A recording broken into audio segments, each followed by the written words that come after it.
Hi, I'm Sheila Layton.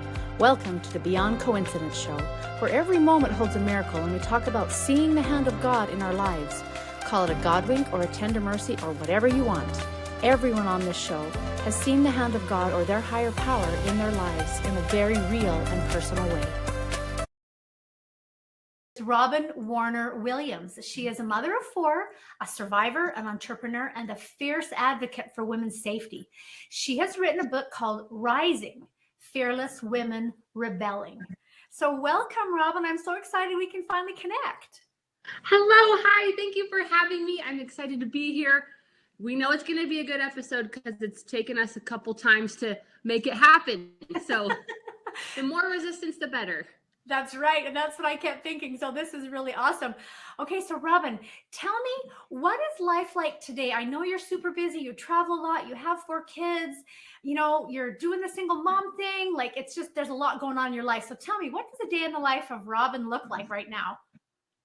Oh, goodness. Well, it's different every single day, but I am definitely full-time momming. So I have four kids. Their age is between 5 and 13. So I'm still very much burning casseroles, changing sheets because I have a bedwetter, just the full-time mom stuff. Yep. I am a divorced mom, so I have my children half the time, so they go with their father every other week. So that's been a really big adjustment, especially when you've been the primary parent for so long and then you have an unexpected divorce. So that's been an adjustment the last 4 years. I am an entrepreneur. I call myself a serial entrepreneur. So I have at any given time 4 to 6 businesses that I am pursuing. And I love helping women rise in all different ways of life, really. That's awesome. Now, do you coach women or do you just speak at conferences and stuff? I do both. So I get to travel all around the United States and speak in schools, churches, colleges, private events, corporate events on safety and empowerment. And then I also do a ton of coaching personally, more so actually along the line of female entrepreneurship. So I have a lot of clients or brands or creators who come to me and I help them either start, scale, or sell a business. Okay, so did you get a business degree? Is that why you're passionate? I mean, obviously I know why you're passionate about the safety thing, and we'll get into that. Yeah. But as far as the entrepreneurial stuff, is that something you always sort of loved doing, even as a kid, or is it something you sort of fell into? So it's interesting. My parents were very traditional and wanted all of us to have some sort of college degree. So they really pushed going to school and becoming a doctor or a lawyer. So dental hygiene was what I started pursuing. My older brother is a really well-known dentist, so I was planning on being his hygienist. I went to dental assisting school, got my associates of science, and started applying to dental hygiene school. And at the time, I was recently newly married, and my spouse at the time said, "Hey, you know what? Let's just have you stay home and start having kids and raise the babies." He had just started a trucking company, and in hindsight, I always loved playing. I remember playing as a little kid, like playing dance studio, and I would go in my dad's office and like fake run a credit card. And I've always had this entrepreneurial soul, but it was never like pushed or cultivated. So I had my first child, I quit all the dental stuff, and she was only 3 months old. And I had this crazy idea to open a dance studio. I danced all growing up, danced into college and professionally. And my spouse at the time was like, I said, "Hey, what do you think about me opening up a dance studio?" And he was like, "Yeah, sure. That sounds great. You have a 3-month-old, like whatever." The next day I went out, found a building, signed a 5-year lease, came home and was like, "I'm doing it." 5-year lease. I was like, "I'm doing it. I'm opening up a dance studio." I had zero business experience. I had $0. I just loved to teach dance. And I ended up turning that into a 7-figure company, selling it before I was 30. I had 2 large studios here in Utah, thousands of dance families, dancers that went on to Dancing with the Stars. So You Think You Can Dance. It was incredibly and widely successful. So I sold that when I was 30 and thought, I'm just going to be a stay-at-home mom now. I had 4 kids all during that process of owning my dance studio. And there must be something that happens when I'm 3 months postpartum. So I had my 4th baby, had just sold my dance studio. And when he turned 3 months, I got this itch again and I started 4 more businesses. So now, yeah, so I like to be busy. Yeah, I like to be busy, but I love I love business. So I've kind of done a little bit of everything, and I've got to help so many really large and small brands scale or launch their product or different things like that. So that's kind of like one side of me I don't share as much on the internet, but I love business. Yeah. Oh, good for you. And you just kind of, it's just a passion. And it's obviously you're good at it. So that's fantastic. Okay, Robyn, let's go back. Tell me, you said a little bit about what life was like growing up in your home. Where did you grow up? How many kids? Where did you fit in? Did religion play a part? How did God fit in? All that kind of stuff. Yeah, so I grew up here in Utah in a little town called Pleasant Grove, and it was very pleasant. It was a small little town nestled between Provo and Salt Lake, if you are familiar with that. My mom and dad had 5 children, so 4 girls, 1 boy, and I was the second to the youngest. Okay. So I had lots of sisters, and we all liked to dance. We were really into dance growing up. I was raised in the Mormon religion, or Latter-day Saints, if you're familiar.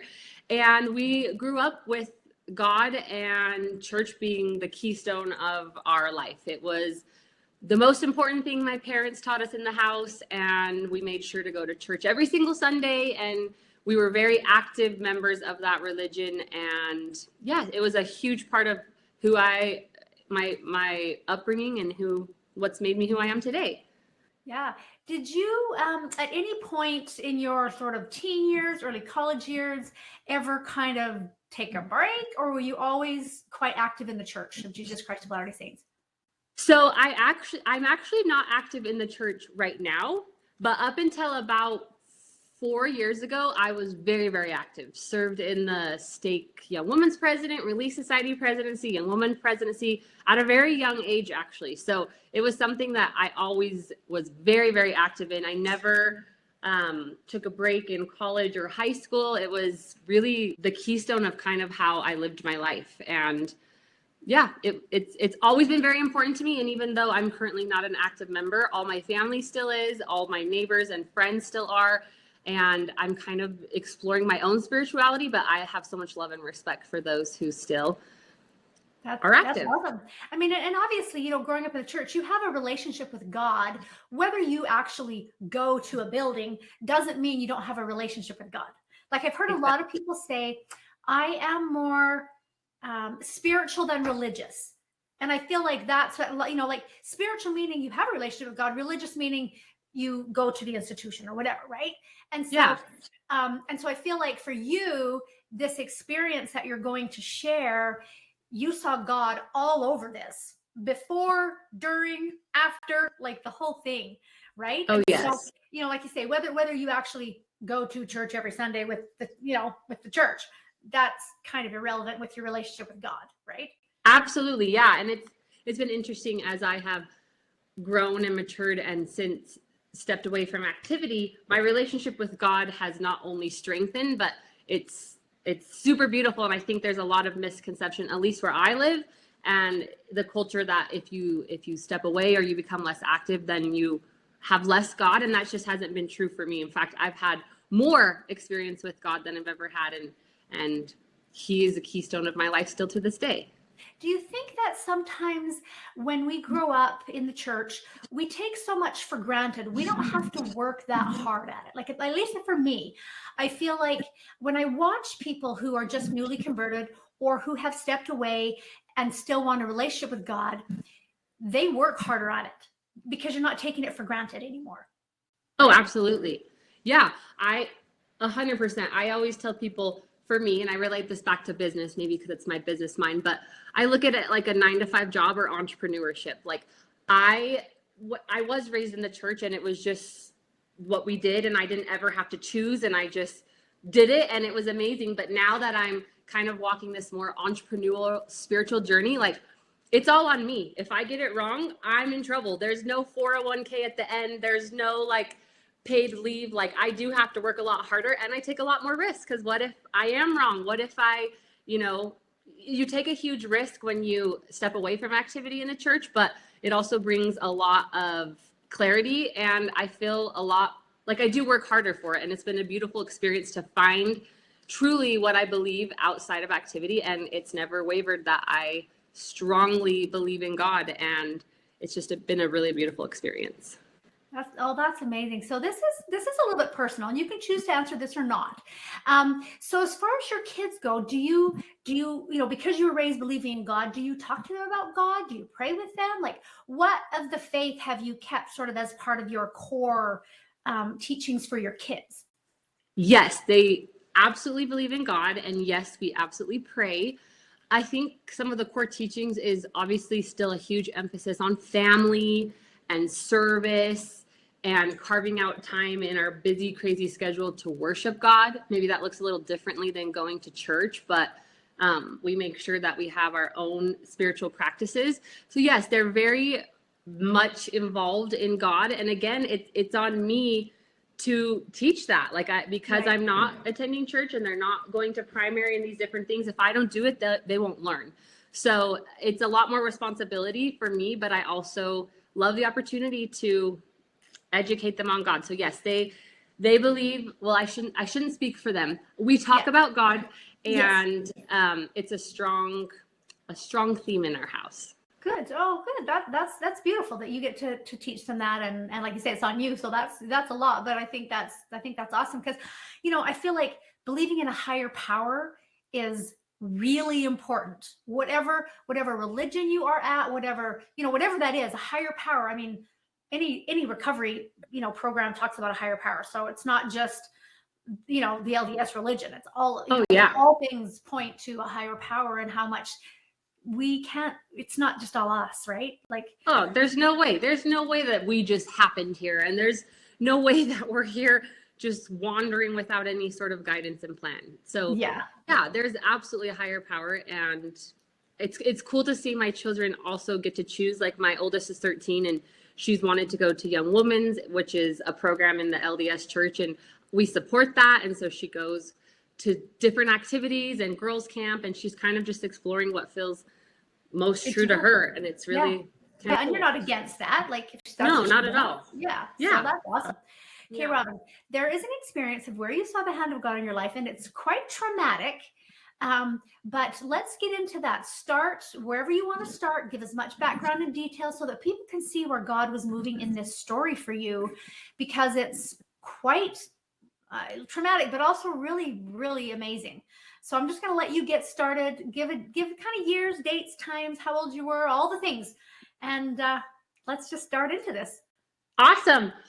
Okay, so for anyone listening, this is a trigger warning because there will be themes of sexual assault and sexual violence. So it is a pretty traumatic story. So I always preface with that, because people are like, wait, what? I didn't know that. Yeah, probably not for little kids. If you're listening to this episode, not for little kids. Yeah. Yeah, this would be a great time to put some earphones on or wait until you're alone. So I kind of had what I call a near-death experience, as well as one of the most, like, every woman's biggest nightmare kind of happened to me. And I'll take you back. It was 2008. I was a freshman at college here in Southern Utah. So I had just moved. I live up in I lived 4 hours away. And so I had just moved down to Southern Utah, away from my parents for the first time. It was my freshman year. And there's a lot of emotions just in that, right? So I'm living on my own. I'm trying to figure out how to live on my own, how to eat, how to survive, how to socialize without my mom and dad being there. And I was dancing for my university. I had a scholarship, so everything seemed to be doing really well. I was taking really hard science classes for my dental hygiene prereqs, and I was doing super good in school. So everything felt like it was going really well. I started dating a really cute kid down there. And my first semester seemed to just be amazing. Second semester, we were coming out of a colder winter, and my dance coach down there had us run every single day to just keep our cardio in check, because we were the college university dance team. And so all of us had just been going to the gym through the winter. And this was the last day of February in 2028. And it was a really beautiful, nice day. And I always think back and I'm like, I thought it was like 70, 80, 90 degrees, but really it was probably like 60, but it just felt so warm coming out of winter. Right. And so I was like, I don't want to run these 4 miles on the treadmill. I'm going outside today. So I asked my roommate if she'd come running with me. And she's like, yeah, for sure. Let's meet back around noon after classes and we'll go running. So kind of the schedule was I had early morning dance. I'd go to school till about 11 or 12. And then I had the rest of the day free to either work at the dance studio I worked at or do homework. And so I got back around noon and I said, okay, I'm ready to go running. And she's like, oh my gosh, something came up. I'm not going to be able to go running with you today. I have to run into work. And I remember kind of feeling disappointed and a little bit like, oh, like I probably shouldn't go running by myself.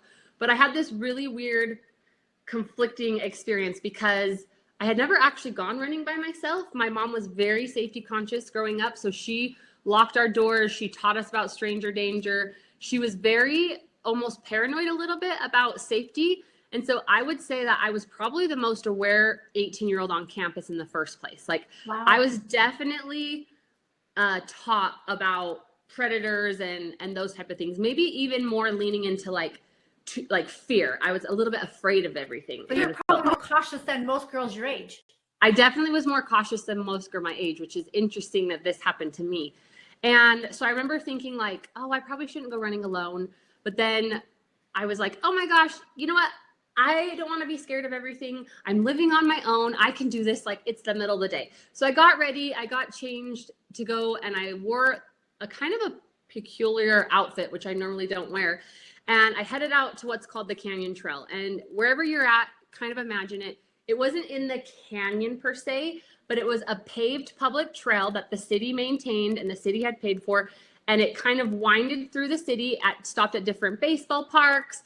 And eventually the last mile, it started heading up into the canyon, which was parallel to like the main highway. And in between the highway and the trail was like a river. And so I wasn't like in the woods running on a dirt trail. It's like a paved trail. I had been there many times. I felt safe there. And in fact, I had ran it numerous times before winter hit. So I thought, I'm just going to go hurry and run my 4 miles on the Canyon Trail. So I walked to the trail, which is it. I didn't live actually super close to the trail. I always liked to walk there to kind of warm my body up. And so I started walking. It took me about 30 minutes to get there. And as I started walking on the trail, I realized I had forgotten my cell phone at home, which is really strange. Like that's how I would listen to music. And I wasn't a runner by any means. I was a dancer. So 4 miles was super hard for me to do. So I'd always need music. And I was like, oh crap. Like I'm gonna have to run these 4 miles, but I can't go home. I live 30 minutes away. Like I'm just gonna try my best. So I kind of started getting ready, started running. I was really struggling. And I had this feeling like go home. So this was the end of February. Were there people out and about? Oh yeah. There was like numerous people on the trail. So the trail wasn't dead. Oh no. Everybody was out because it was. So you felt really safe.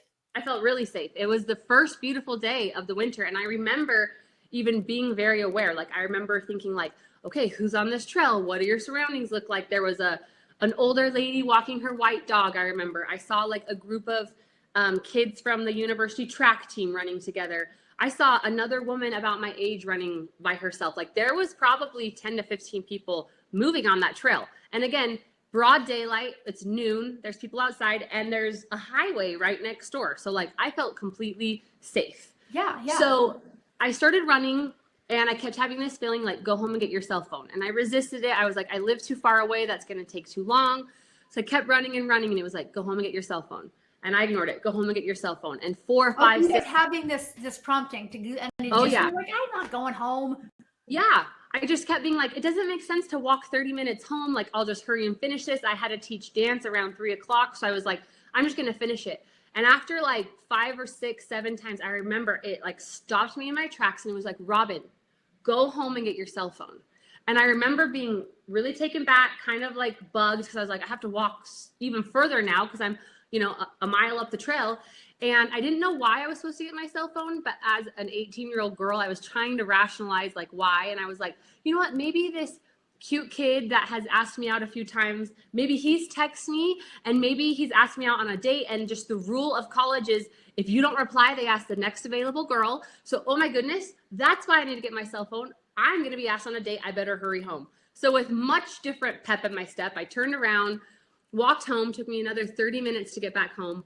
I get into my room, there's my phone on my bed. I pick it up and the cute boy had texted me. And I was like, oh my gosh, this is so crazy. Like a good thing I came home. And I remember texting him and was like, yes, I would love to go on a date. And he's like, what are you doing right now? And I said, I'm going to go back and finish my run on Canyon Trail. And he replied back, he said, you shouldn't run alone. And I remember being like, oh my gosh, it's okay. It's the middle of the day. Like I'm fine, whatnot. Fun fact, side fact, that boy is actually my current fiance almost 20 years later, which is kind of crazy. That's who my fiance is, the boy who texted me. Yeah. So I didn't know that part of the story. That's pretty cool. I know that part of the story never got shared until now that he's my fiance. So it's kind of fun to have that history with him. But Dane said, hey, you probably shouldn't run alone. And I was like, oh my gosh, I'm fine. And so I remember being like, you know what? I'm not going to walk back to the trail. It's been an hour. I've probably at least walked 4 miles. I'm just going to tell my coach I did it. And it just didn't make sense to go all the way back. But I kept being like, oh my gosh, you can't lie to your coach. You're not a liar. Be honest. You didn't run. Like, go and finish your run. Right. So, yeah. So with you counted the 30 minutes you ran there and ran back. No, really. I was trying to justify it. And I think most people would, which is interesting that I did actually go back. And you'll hear the story and you'll know why I went back. But I remember just trying to find every excuse not to go back. And my conscience was like, just go and finish your run. So I walked back to the trail. It's probably 1 o'clock in the afternoon now. And this time I didn't feel the same as I did the first time. I felt really weird. And I remember getting on the trail, looking around. There's still people. Obviously, there's different people than I saw an hour before.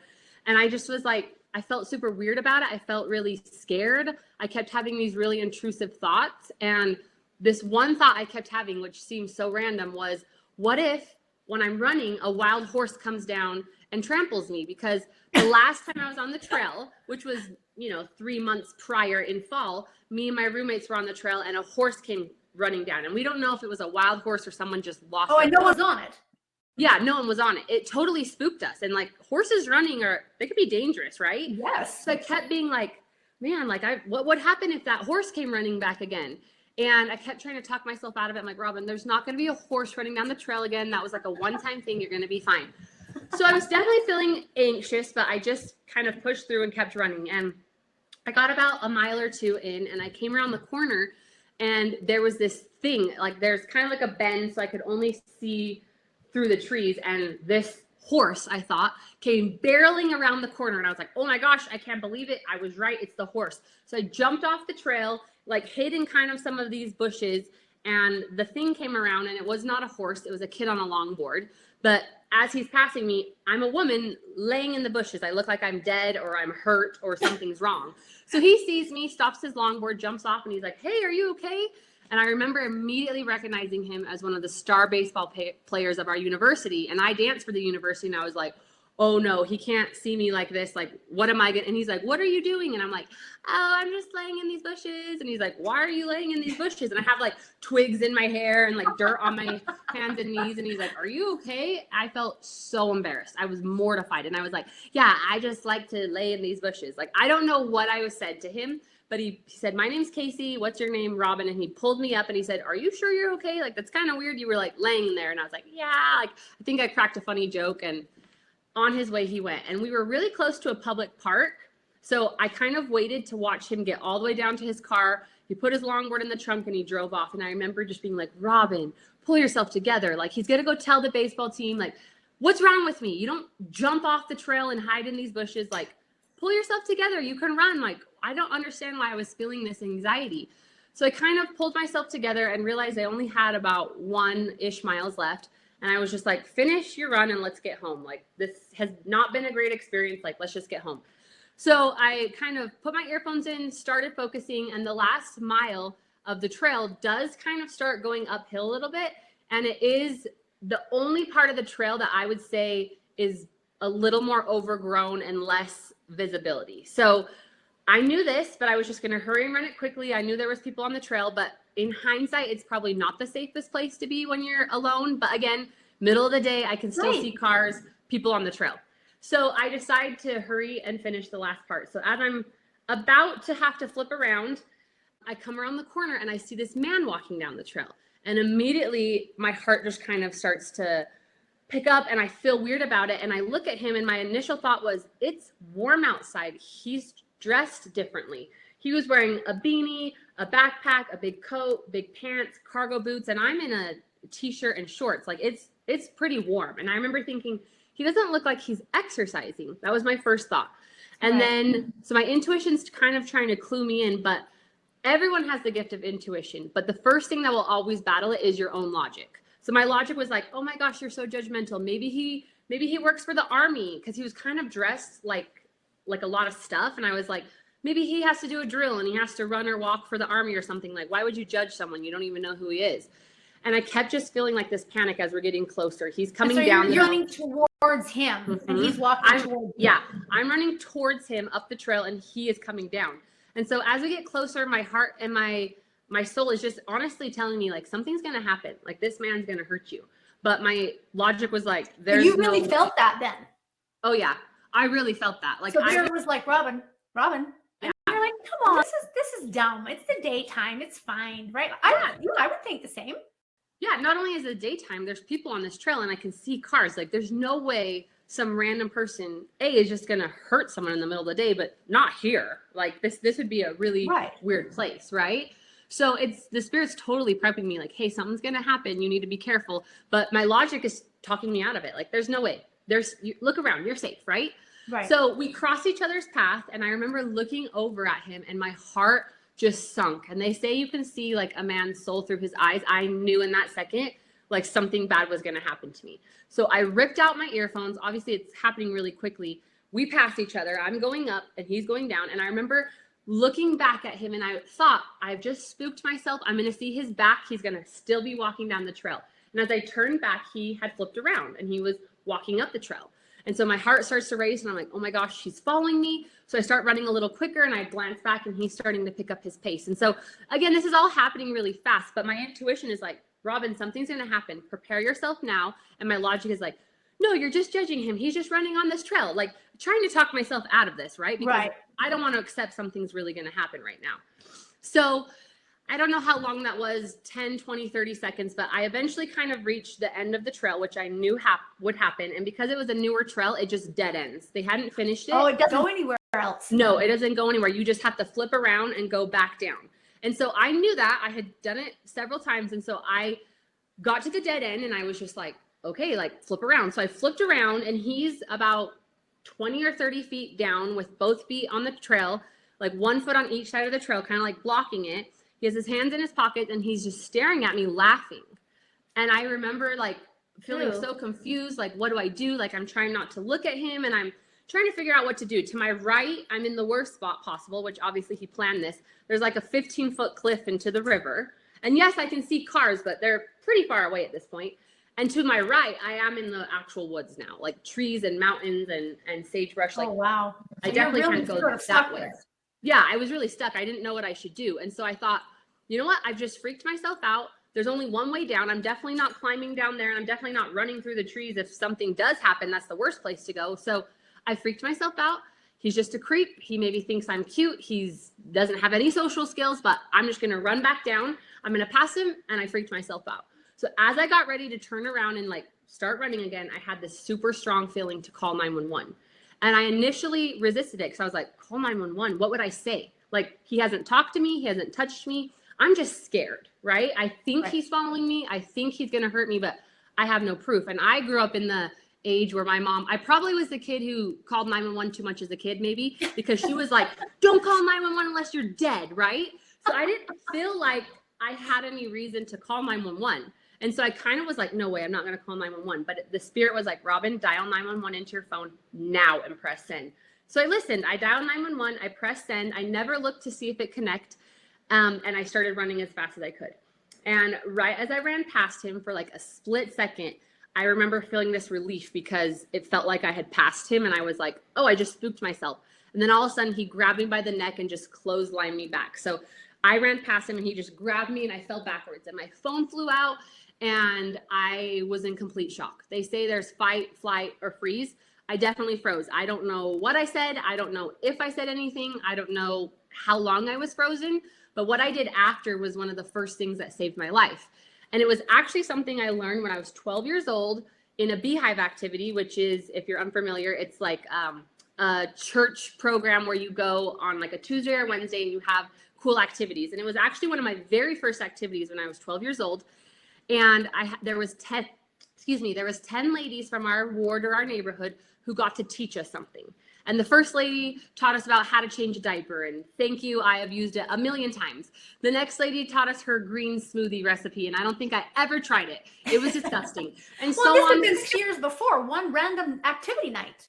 Oh yeah, random. And the last lady, she only had 5 minutes. I can see her face, but I still can't remember her name. She was teaching about safety and self-defense. And I remember looking at my friend Mackenzie and I said, this will never happen to us. And I don't even think I listened to her activity. Well, flash forward 6 years, I'm laying on my back. There's a strange man on top of me and her voice comes into my head and it says, yell your name and your location. So immediately after I unfroze, I started screaming, Robyn Williams Canyon Trail, I'm being raped. Robyn Williams Canyon Trail, I'm being raped, which is actually the best and like the best thing I could have done. And I had no training. I had no self-defense training. I had a simple conversation that I didn't even think I listened to. And I did it. So I started screaming Robyn Williams Canyon Trail. I never saw if my phone picked up 911. So I didn't know if they were listening, but I knew people were on the trail. So I started screaming that. Well, he picked me up and started dragging me off into the woods. And her voice came into my head again. And it was never leave the location you're attacked. And so I remember thinking, she said, never leave the location you're attacked, because if you've done step one, which is call for help, and you're taken somewhere else, there's no help coming for you. Like never leave that location. So I remember just doing everything I could to stay there. Kick, arch, spit, throw dirt in his eyes, scratch. Now, to give you context, he was 6'2", 230 pounds, and I was a tiny 115-pound dancer. So he was literally twice my size. So of course he could overpower me, right?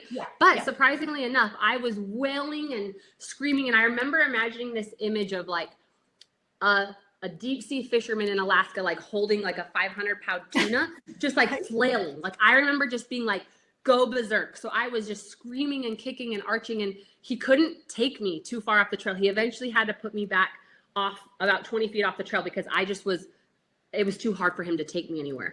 So we struggled for a long time. And that's what I teach a lot of women, which is the difference between fighting back and trying to get away. I was trying to get away. So it was like a full-blown street brawl. Like I would stand up and he would slap me or punch me or pull my ponytail and slam my face into the rocks. And I wasn't really defending myself. I was more so just trying to stay alive. And it was, a horrific scene. He beat me to a pulp. What should you try to away or should you fight? Because you were trying to get away. I was trying to get away. You teach this now. Yeah, right? I teach this now, and you should try to fight back, which I'll show you at which point in this story I actually did fight back and how I was. Okay, I want to know the difference between trying to get away and fighting back, right? Because I'm sure there's a big difference. Yeah. And not only is there a big difference in what you do, but there's also a big switch in like your mentality. Like I was just trying to stay alive instead of like actually fighting this person to get away. Right. So we struggled for a long time. Obviously. Were you yelling at this point? Yeah. I mean, it's hard to remember exactly like what I was saying or doing, but I remember trying my hardest just to stay alive. I didn't ever know, still at this point, if 911 was listening. And so I just was kind of, I mean, he was taking off my clothes and taking off his clothes. And so I was just trying to do whatever I could to just not let this man progress with what he was trying to do. So after a while, I was becoming obviously very hurt, very injured. And I was able at one point to kind of grab my phone, and I had seen that 911 had actually heard the entire thing. And so I grabbed the phone one last time and was screaming like, Robyn Williams, Canyon Trail, help me, I'm being raped. And he saw that I had grabbed my phone. He turned it off and he threw my phone. And I remember thinking like, oh my gosh, that's my last lifeline. Like I'm going to be killed by this man and no one's ever going to find my body. And this is just going to like, how is this happening in the middle of the day? Like I could not, you're in so much shock. Like I couldn't comprehend what was actually happening. You just are trying to. Your brain would just be like totally done. Oh yeah, totally done. It didn't make any sense. And how could a strange man I've never seen in my life be doing these things to me, right? Right. So he successfully sexually assaulted me, and at one point he kept trying to get in his backpack. And earlier when I had more energy, I kept being like, whatever is in his backpack is apparently not going to be good. It's either a weapon or some sort of something. So I would kick it or push it because I didn't want him to be able to get into it. So you just felt that you needed to get the back backpack away. 100%. I had that intuition that was like, do not let him open that backpack. Again, right? The spirit is saying to Robyn, this is bad. Because I would have thought he's a backpack. He's got clothes in there. But that's not your feeling. Oh, the spirit was literally guiding me step by step on like what I should and shouldn't do. And it was like, do not let him get into the backpack. So I was successful at first of like pushing it or kicking it. And towards the end, he was laying on top of me. He was strangling me. So I was starting to lose consciousness. Obviously, I couldn't move anymore. And he was able to get into his backpack and he pulled out a knife about this big. Geez.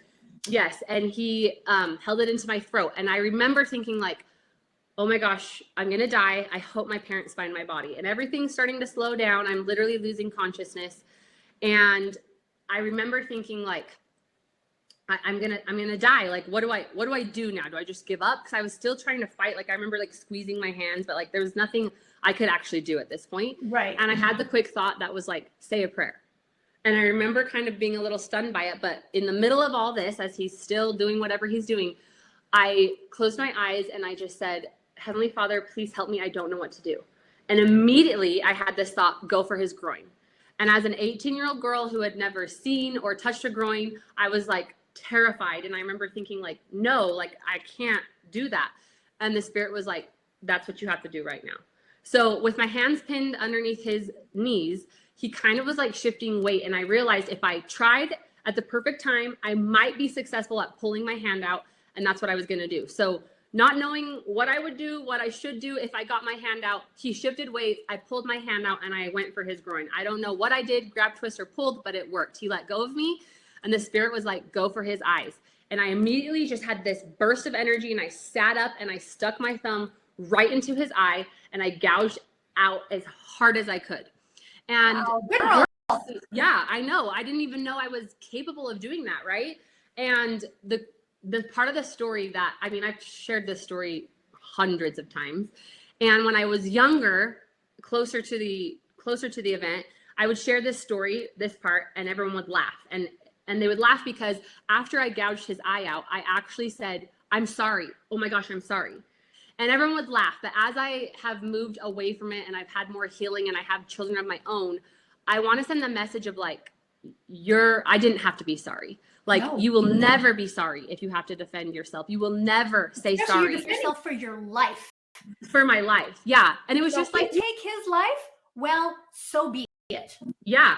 And it was interesting to just see that conditioning that I had to apologize for hurting him. And I just, that's a really big thing. It was a natural reflex, right? It wasn't that you were really sorry. It was just you hurt somebody and you'd always been taught we don't hurt people.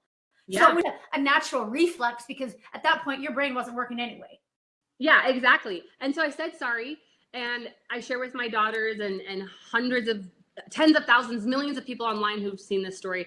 I always share, you don't ever have to apologize to protect yourself and don't ever say sorry. So that's kind of like the energy I have now. So I gouged his eye. He actually hit the floor and I was able to stand up and I knew this was like my last shot. Like not only was I beaten to a pulp, like I knew if I got back down on the ground, he would kill me. And so I turned to run and he grabbed my hand one last time. And without realizing what I was doing, I swung around and I took my two fingers and they went into his mouth and I like tried to rip his cheek. And it actually detached the inside of some of his like tissue from his teeth. The simplest thing, I'm a 115-pound girl. That one thing, fish hooking his mouth, was what saved my life. So I yanked his mouth, he hit the ground and I took off running as fast as I can. Again, still in the middle of the day. I am not clothed. I am covered in blood. I am running down this same trail that just 30 minutes earlier, I was completely normal and healthy. And I'm just coming around this corner. And as I come around the corner, there's a kid standing in the middle of the trail. It's Casey, the guy from the longboard. We're talking like an hour prior I met Casey. I saw him get in his car and I saw him leave. And so my thought was, there's two of them. They are working together. Why is Casey back on this trail? And he was a really big, tough, ripped kid. And he was covered in tattoos. And as an 18-year-old Mormon girl at the time, that equated to my poor little mind as tattoos means dangerous. So I'm thinking, he's bad, right? And so he knows my name. He had just met me. He's screaming, Robyn, oh my gosh, what happened? And I said, if you're here to help me, throw me your cell phone because I don't have my cell phone anymore. The guy who's attacked me has it somewhere. And he was so kind. He stepped off the trail. He threw his phone across and he moved out of my way so I could keep running. So I called 911 again. They had heard everything. They had every sort of officer and service they could coming after me. They were clearing people off the trail. They had officers running up the trail. They actually had officers all the way up into the mountains, like snipers looking for this guy. And so they said, they know at that point where you were. They were just coming to try to find you. Yeah, they knew I was on the canyon trail, but this trail is like 20 miles long through the city, right? I was only the last 4 miles, or I was at the very end.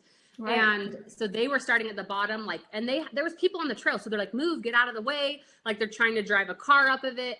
And so had I not gone away, they would have been there in like less than 5 minutes, which I might not have been alive at that point, but they were on their way. So I called them and they said, go back to the bridge. We'll meet you there. And I was like, I've already passed the bridge. There's no way I'm turning back. So it was literally like a movie. I crawled down that 15-foot cliff, through the river, crawled up onto the highway, like crawling across the pavement. Oh, you did?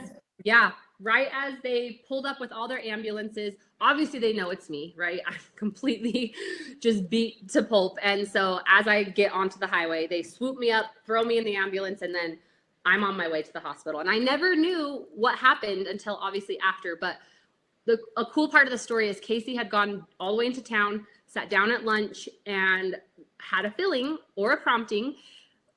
He didn't know he's actually atheist, but he had this feeling that he should go back up on the trail and longboard one more time. And he was with his fiance there, and she was so upset. She's like, you are not standing me up for lunch. Finish lunch. Like, you don't need to go back up the trail. You don't even have a good reason. He left her actually, and he came back up the trail. And the reason he was so important was, I never knew this, but behind me, as I was running for my life, my attacker was running after me that whole time. So when I found Casey, Casey could see the man behind me. And so I then go off a different way, and Casey is brave enough to chase the man who now realized I have found help. He starts beelining up into the mountains, which he could definitely hide. Like there's mountains and caves and trees. And so Casey was brave enough to chase a man who has a knife in his hand. Clearly he knows he's dangerous, and Casey was the reason the police were actually able to apprehend him. If Casey wouldn't have come back, we would have never found him. So that was like a huge answer to our prayer. And we got to meet Casey after, and my mom, I remember her saying like, thank you, for listening to the Spirit, for coming back. And he said, I don't believe in God. I'm atheist, but something told me I needed to go back and I need to reevaluate what I believe in, which is like a huge test. That's more than just, following a prompting. I mean, like he's at lunch with his fiance or girlfriend or whatever, and he leaves her and she's mad. Yeah. Like, that's more than just a random thought. Like, dude, you were a tool in God's hands. Like that's huge. And I think it's like, I believe that everybody has, the gift of the Spirit and intuition. And I think the difference was in the Mormon religion, we're taught it from such a young age and we trust it. Like we know what that feeling is. He didn't ever know what that was. Like he just had this really strong impression, and he could have just been like, never mind, but like the difference is when we feel those things in the Mormon church, at least we know what it is and we know to act.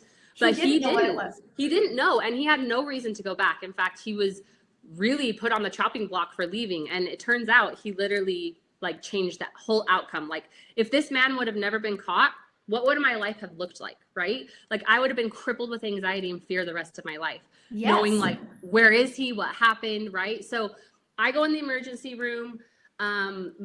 Casey helps the police find him. They get him off of gunpoint.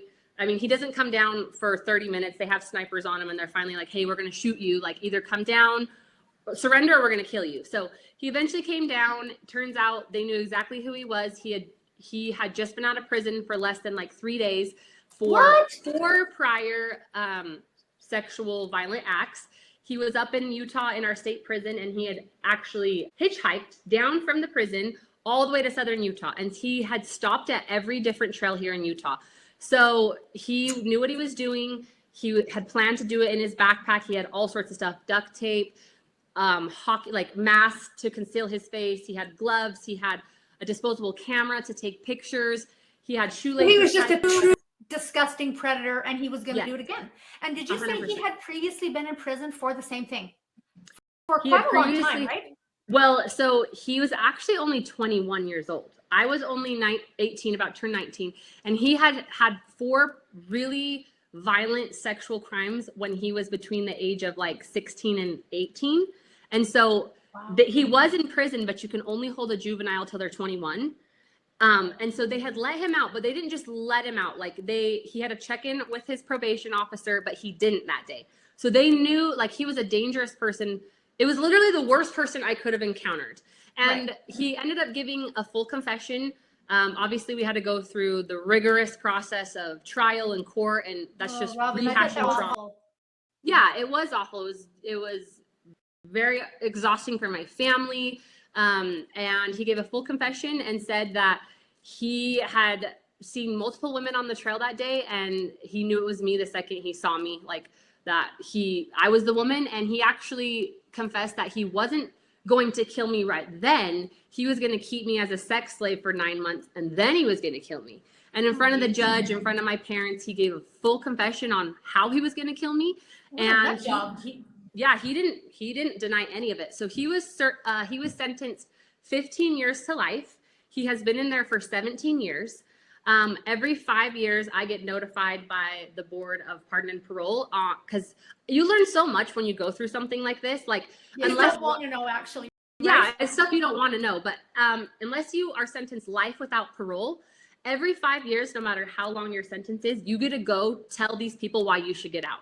So every 5 years, I get this letter that's like, he's up for parole. You can either come and speak at the meeting, you can send letters, and it's like super traumatizing to every 5 years be like, what's going to happen, right? So every 5 years, I've actually never gone up there because I don't ever want to see him again, or a family member has, or we'll send letters. But you send like a victim impact statement to, they can read it out for you. Yeah, they'll read it out for me. Families will, like a lot of my family will write letters. And so year 15, which was just it'll be 17 years in February. So it's not actually fully 17 years yet, but at year 15, that was a really scary benchmark for our family because he was sentenced 15 years to life, right? Right. And we knew he'd at least serve 15 because of the gravity of this, but they let people like this out all the time, and he's already been out from the first 4, right? Right. So the first 5-10 years were really big, good milestones, like moving away from this. You know, I've lived a really successful life. I got married. I've had kids. Like year 5 and 10, but year 15 was like, is he going to get out, right? Yeah. So he didn't, and I have been contacted that he at least has another 6 more years for bad behavior. We're hoping and praying he never gets out. His sentence could keep him in forever, the life part of it, because this was, you know, so brazen, so premeditated. He didn't deny any of it. He was telling everyone what he was doing. Oh yeah, he was proud of it, and he was very detailed. And so hopefully he never gets out, but that still is, you know, an option. So my whole life as a cute 18-year-old girl thriving at college, like my life immediately changed. My parents were 4 hours away. Yeah. I'm in the hospital, you know, with all these police officers probing me, nurses swabbing the most, you know, vulnerable places of my body, no family there. I couldn't remember who I was. I didn't, because I had so many concussions, I didn't know my name. I didn't know who to call. I didn't know any of my family. And another really big tender mercy is they actually had to take me into the x-ray room and x-ray my whole entire body because they didn't know if any of my bones were broken. But I had so much adrenaline, I didn't know. Like I was like, I don't feel any pain. And they're like, you look broken. Like, let's go. So as they're trying to figure out who I am, how do we contact her family or friends, they wheel me into the x-ray room, and you're not going to believe who the x-ray tech is. It's my roommate who didn't come running with me. What? My roommate. Yes. Oh my God. She worked at the hospital. So she is obviously, I mean, that was traumatic enough for her. She has so much guilt that she didn't come, but I really think it would have been worse if there was 2 of us. And she was like, oh my gosh, this is my roommate. This is Robyn. I can help you find her parents. So without her, like, that's the craziest, like, she had to go to work for this act. Like, it's so in God's hand. Like, if she wouldn't have gone to work, she wouldn't have been there when we needed her, right? It just gives me the chills even thinking about it. So they call my parents, they rush 4 hours down. They stay with me in the hospital, and then my parents take me home. I don't get to grab anything.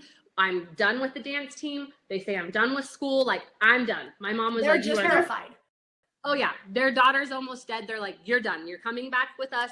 You know, you're moving home. I come home. All my siblings, they're all, you know, older and married, are there, and it was the weirdest time. No one knew what to say. No one knew what to do, so it was kind of a weird, you know, time. I actually eventually decided to go back down to school, which is actually crazy because only 3 weeks after that incident, I moved back. And I moved back to school? I moved back down to school. I just didn't want it to define me. At home, like, it was the talk of the town. I mean, this was national news, and I just didn't want this to be Robyn. Like, I had so much going for me. And so I went back. I didn't ever go back on the dance team. That was too much for me. Obviously, my family made sure I was in therapy. The police officers down in Southern Utah became literally my parents. They checked in with me every single day. They would come to my house. Yeah. Oh, that's cool. Yeah, they actually you were doing. They kind of told my parents, like, hey, we'll take care of her. Like, we'll make sure she's safe. And it was like one of their biggest cases in such a small agency. So they really took to me. Like, they took me under their wing, and I'm still really close with almost all the officers. I talk to them frequently. And another fun fact is Dane, my current fiance, at the time was at college with me, later went on to become a police officer at that agency because of this experience. And I didn't know that. I moved on and got married and did my life 4 hours away, but he was co-workers with all these guys that I love so much. So it's just so cool how it's all intertwined and how he's such a big piece of my story now. But yeah, my life changed, and I decided I could either be a victim or a victor. Life looked really different. That first year was horrible, like trying to recover physically, emotionally, and mentally. But you did therapy, right? Like, because back then therapy wasn't as big of a deal as it is now.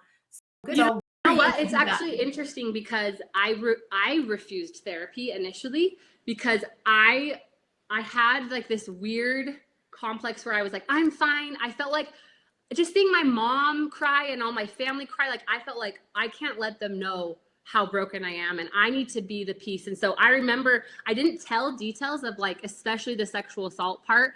I mean, they knew I was sexually assaulted, but I would never speak those details to my mom or any of my family because, I mean, I was this perfect little Mormon girl. I'd only kissed one boy, let alone, you know, had any interaction. And it was just jokes, and you didn't want to say the words. So no, and I had a lot of guilt and shame. I thought it was my fault. Like, I was like, I shouldn't have gone running alone. The Spirit told me not to go. The Spirit took me all the way back home, and I went back anyways. Like, I had all these, I felt like it was my fault. So I refused to do therapy. And actually the police chief in Southern Utah, he drove up and took me 4 hours to my first appointment because he forced me. He literally said, if you don't get in therapy, you will have PTSD, like your life will be destroyed, like you're going. So I went, and it took me a really long time. Like, for months, she would ask me to retell what would happen or details, and I couldn't speak.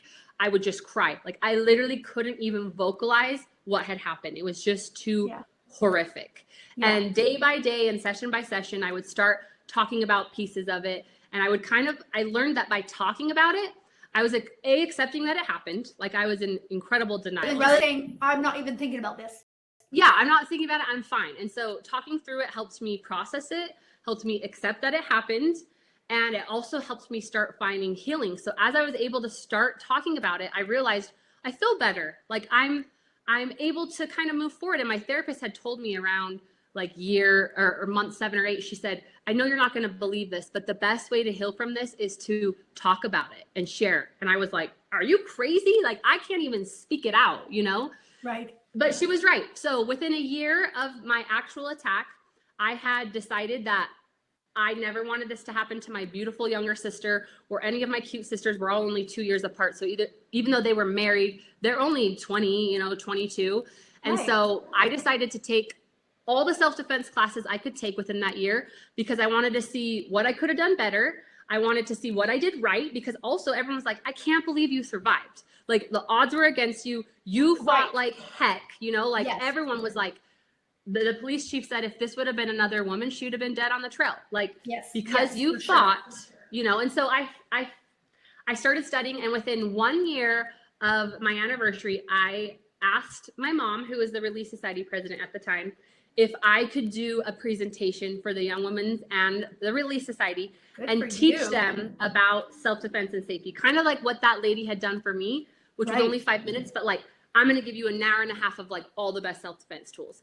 So they let me, and I cried through the whole entire thing. I'm pretty sure it was zero help to anyone, but it was like the first moment where I decided I was going to save other women instead of letting this take over my life. And so that must have been really empowering. It was. Even though, like you say, you thought you cried the whole time and you thought it was a disaster. Yeah. That must have given you like, okay, I'm strong.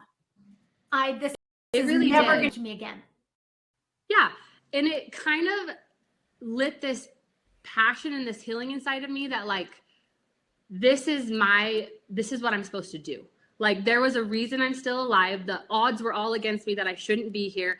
I was saved, and like, no one would blame me if I went off the deep end and got into drugs or alcohol or had a baby out of wedlock or just lost my mind and quit school. Like, that would make sense for how traumatic this was for a young girl, right? Yes. Yes. But I knew that, and this has just kind of always been me, and I've seen it later through life with other horrible things that have happened. Like, it's a choice, victim or victor. And I thought I could say this ruined my life, or I could say this changed my life.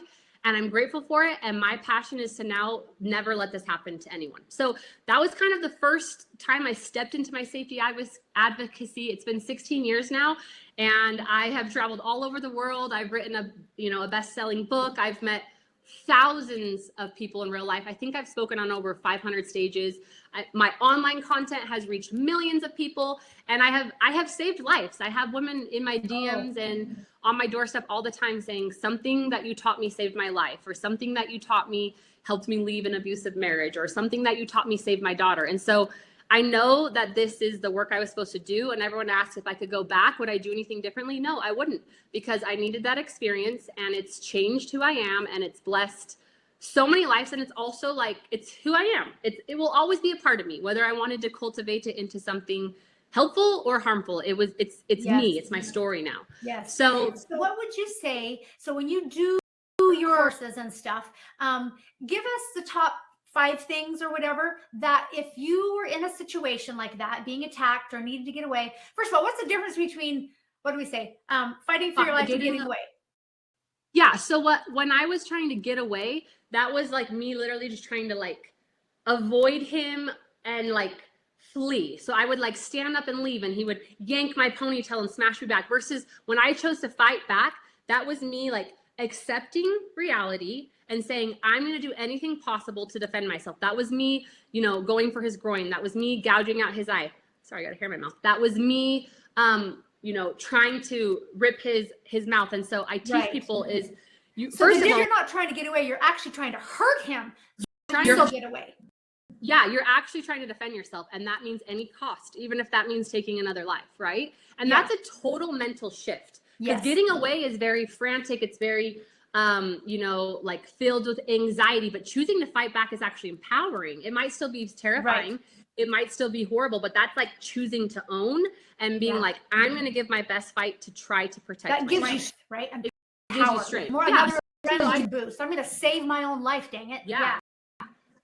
And it has more focus of like, I'm going to protect myself instead of just like trying, like fighting and freezing and fleeing. And so I teach women, obviously the first thing is fight back. Like my tagline is prepared, not scared. So obviously I'm trying to prepare women. We're not trying to strike fear in anyone's heart, but like you want to be able to open up your toolbox and do something, right? Like we think it's not going to happen to us, but statistics, I mean, I could go off that. It's happening more than we want to even admit, but be prepared, not scared first and foremost, right? If you're scared, that's a very different energy than empowerment. And so instead of walking around in fear, you're actually making yourself more of a target. If you're scared all the time, you can't think quickly, you're anxious, you're paranoid. But if you can alchemize that to like empowerment, awareness, looking around, you're less of a target, first of all, because you're confident and you're aware. So my tips would be, obviously, first is become prepared. So study self-defense, take a course, whether that's my online course, whether you go to the local YMCA and take a self-defense course, like educate yourself and become empowered. Second of all is don't be naive and think that you are the exception to the rule. So I meet women all over who are like, well, I'm a marathon runner and I'm an Ironman and I run alone. And I say, you are not the exception to the rule. Right. Like, it does not matter. I'm a mom with kids. No one would bug me. Actually, you're more of a target when you have your kids, but you're not an exception to the rule. So changing your mindset of like, this can happen to me, but I'm not living in fear. I'm living in empowerment. That is also super powerful to teach your children, right? Like, I love my mom and she knows this. I would tell this to her face. I was never given the empowerment and the tools. I was just given the fear that this could maybe happen, right? Which is interesting because this is one of my mom's biggest fears and my biggest fear, that something like this would happen. And I talk about this principle in my book, like, the more we let fear into our life, do we actually like make that come true? Like, what are the odds that this was the one thing my mom do we send it out of reverse and it comes back or something weird? We focused so much. She would talk about something like this happening to one of her daughters. We focused on it so much. Did it come true? I don't know, but I choose to focus on things that are so positive and hope that those come true, right? So not living in fear.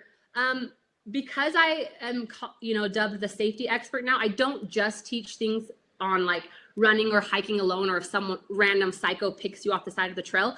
I teach all over the map, like traveling safety, hiring a babysitter in your house, going to college, being online safely. But also, what happened to me is very rare. What's happening more so, and I always share this, is women or children or girls are being molested, raped, groomed, or abused actually by people we know and love.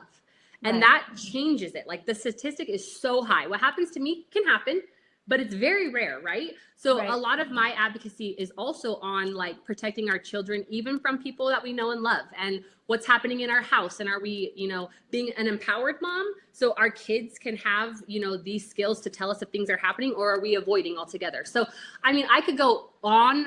I have a million tips, but I would say in terms of just like this incident, yell your name and your location. Don't ever stop fighting.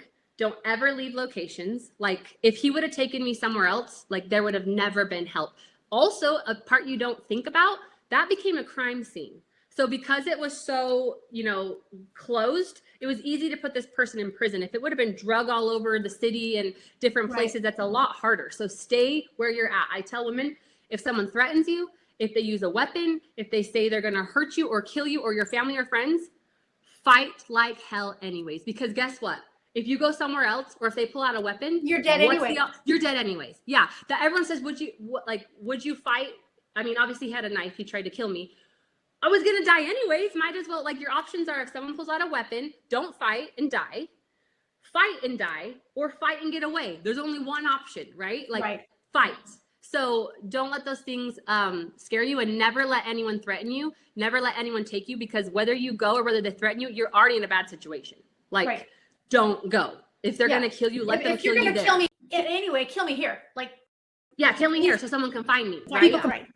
Robyn, so tell me, where can people find you? Your book, Rising, Fearless Women Rebelling, does that have tips in it, or is that just more like a life story? Where can they find you?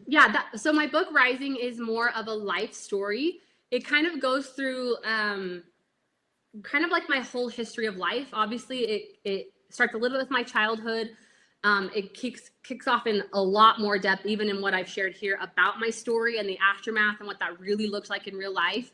It talks about my marriage. Actually, because I was so traumatized and I never got the healing, I got married within a year of that assault. Oh, wow. And I found myself in a really abusive relationship, which would make sense because I was not whole. I was not in a place to discern well.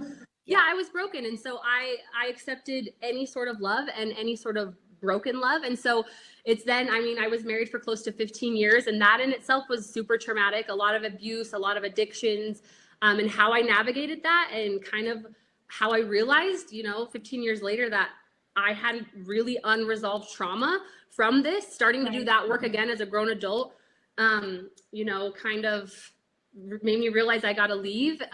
It talks about me leaving the Mormon faith, which is a cool experience in itself too. And it's so open-ended. I'm not saying I will never go back and whatnot, but I believe in God and I keep the principles, but just for so me. it's kind of biography, really, not so much the help with self-defense. So where can they find your courses on self-defense? Yeah, so my course is called Safe by Robyn. It's an online course, and thousands of women have taken it. It's kind of cool because no one has ever done an online self-defense course. I used to teach like in real life with like the police officers here. I taught the RAD class for years.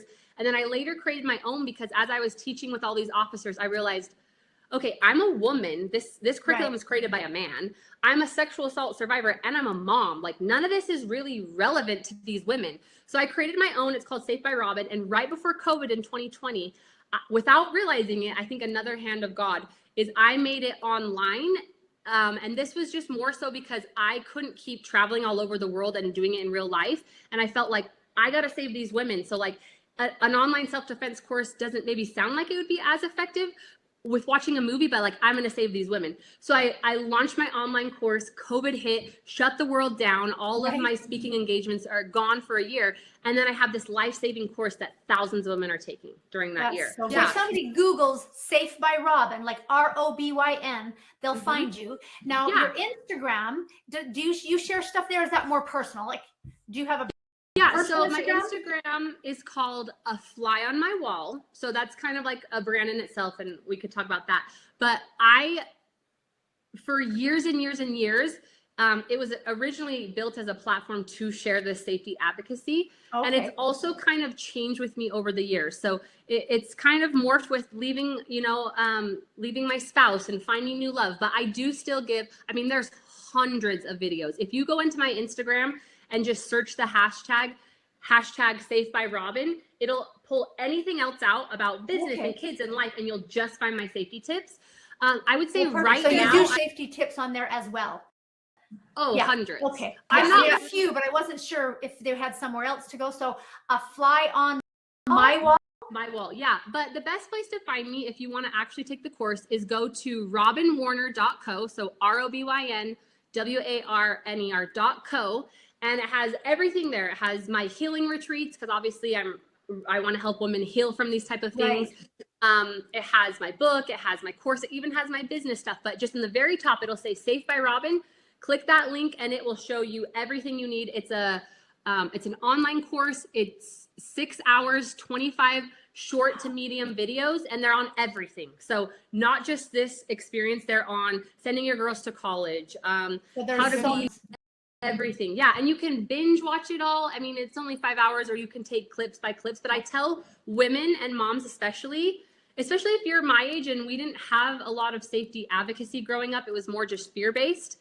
You're going to bring that into your own parenting if you don't relearn. So become empowered. Watch the videos. If you're afraid to talk about these things with your kids, or you've never set your family up to have dialogue, it's so easy. Have your child watch it with you.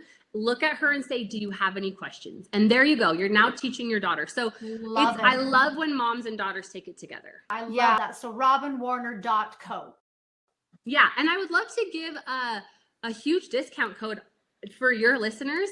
So obviously this course is like my life's work and I value it so highly, but I actually only sell it for $222, but that's for the whole course. That's for the whole course. But I will make a course specifically for your community and your listeners where you can access all of it, every video for lifetime for only $55. Like, I want to make it so accessible that you can't say no. So robynwarner.co, and then do they use some kind of a code? What kind of a code would they use? Yeah, let's just use your name. So Sheila. Sheila, SHEILA, use all caps. That will discount it down to $55. Oh, Rob, that's so kind of you. Thank you so much. I'm so excited because I've got a daughter and a daughter-in-law, and I've got 2 granddaughters, and I think it would be so great for them to watch it with their girls, and I'm excited to do it. So I appreciate you taking time to chat with me today. I'm just feeling emotional. The whole thing has just been so wonderful. Thank you so much, Robyn. I appreciate all that you're doing and teaching, and as horrible as that was, that you have just come out and you are a beautiful, beautiful woman and a beautiful soul. And I appreciate it so much. Thank you for this opportunity. I love to share this message, and I appreciate women like you who take this message seriously and give me more of a platform to share. So I want to thank you as well. All right. Have a great day. Thank you. Thanks for listening. If you have an experience where you have seen the hand of God or your higher power in your life, I want to hear about it. Please send an email to Sheila@beyondcoincidence.com. Have a great day.